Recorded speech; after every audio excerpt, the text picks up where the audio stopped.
The more you learn and understand finances, the better you set yourself up for financial success. So as a young adult learning to manage debt, beginning to invest money, and learning how to be a smart shopper, what are the financial basics you need to know? What is a smart consumer? Now, being a smart consumer is essentially being a conscious consumer and letting your money work for you. It's spending extra time planning what, when, and where to buy what you need so that you can save money. It's also asking yourself if you truly need an item and thinking through how often you would use it. And it can also mean not buying an expensive item the day you decide you want it to avoid buyer's regret. Being a smart consumer requires being organized, budgeting, and planning ahead. Let's define some terms you need to be familiar with when buying items. What is a sales tax?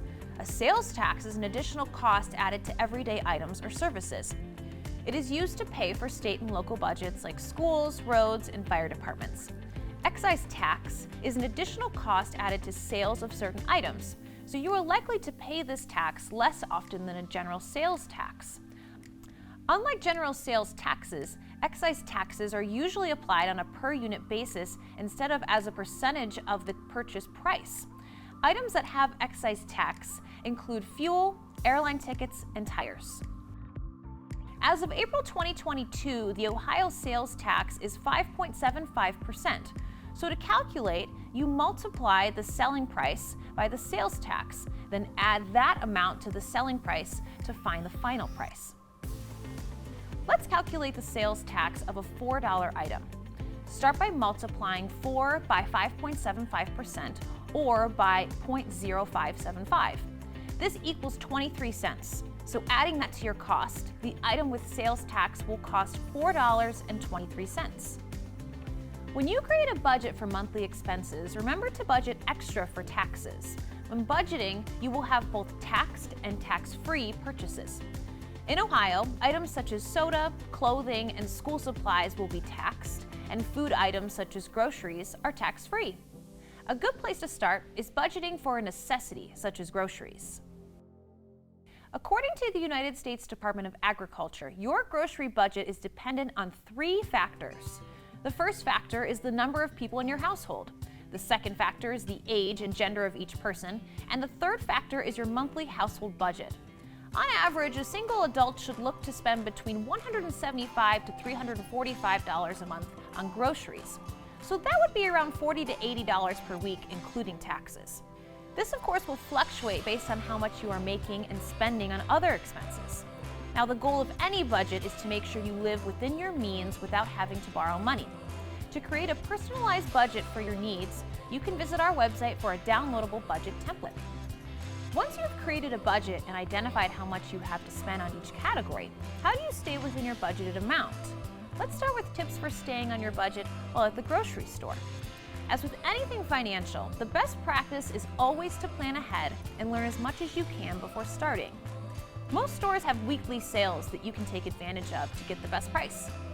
These sales are often listed in flyers, websites, or on an app.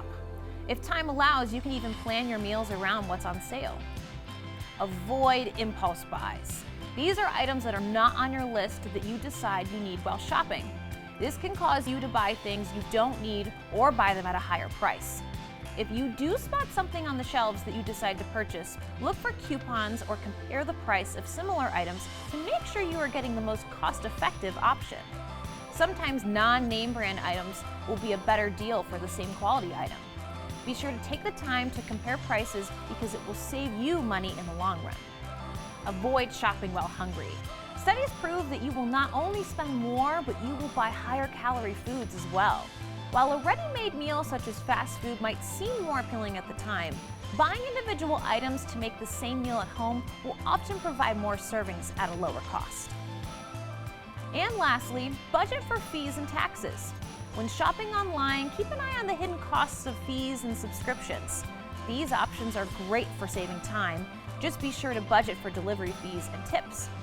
This applies to items such as grocery delivery, curbside pickups, or food delivery services. While there can be hidden fees, sometimes these services can save you money. For example, if you order a pre-portioned meal kit box, you could avoid buying more than you need of a certain item to make a meal, which in turn prevents excess waste. It's all about what works for you and your budget.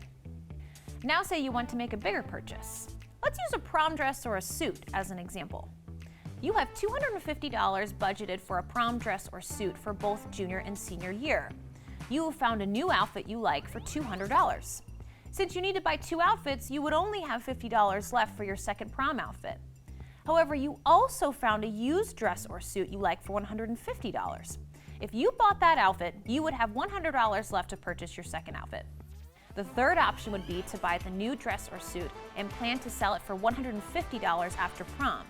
This would allow you to have $200 for your second outfit. This option, however, requires extra time and planning to make sure you can sell your dress or suit for the amount you budgeted. To determine a price to sell your used dress or suit, start by price checking how much used prom dresses or suits are selling for in your area and what the best platform to use to sell your dress or suit.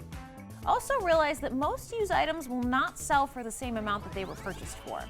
The value of your dress or suit will likely decrease over time due to styles changing. So by selling your dress or suit sooner rather than later, you can make sure you get the best price for the resale. Now, let's use a bike as an example. You've budgeted $500 for a bike for the next 3 years. You have the choice between a used bike for $250, a new bike for $400, or a new bike for $500. The used bike will need new tires for $50, so it would end up costing $300 initially. You store your bike outside, and in 2 years, the chains have rusted and need replaced, and you need new tires. This is an additional $100 repair you didn't plan for. If you bought bike 1, you would not have any room in your budget for these unforeseen costs, making bike 2 or 3 the better buy. When making any long-term purchase, always remember to factor in maintenance. This can be done by buying an item that isn't at the top of your budget, or budgeting in some funds for maintenance. Being a smart shopper requires you to really think through your purchases and budget accordingly. When first starting out, you will have a lot of things that you will need to buy. But remember, you don't need to purchase everything at once. Buying within your budget and over time, and not being afraid to buy sale items or secondhand will help to set you up for financial success in the future. Now let's review all we have learned. The best practice is always to plan ahead and learn as much as you can before starting. This can be applied to anything, even something as simple as budgeting for groceries. Avoid impulse buys. These are items that are not on your list that you decide you need while shopping. This can cause you to buy things you don't need or buy them at a higher price. And lastly, budget for fees. With the rise of shopping online, you have to keep an eye on the hidden costs of fees and subscriptions. These options are great for saving time. Just be sure to budget for delivery fees and tips.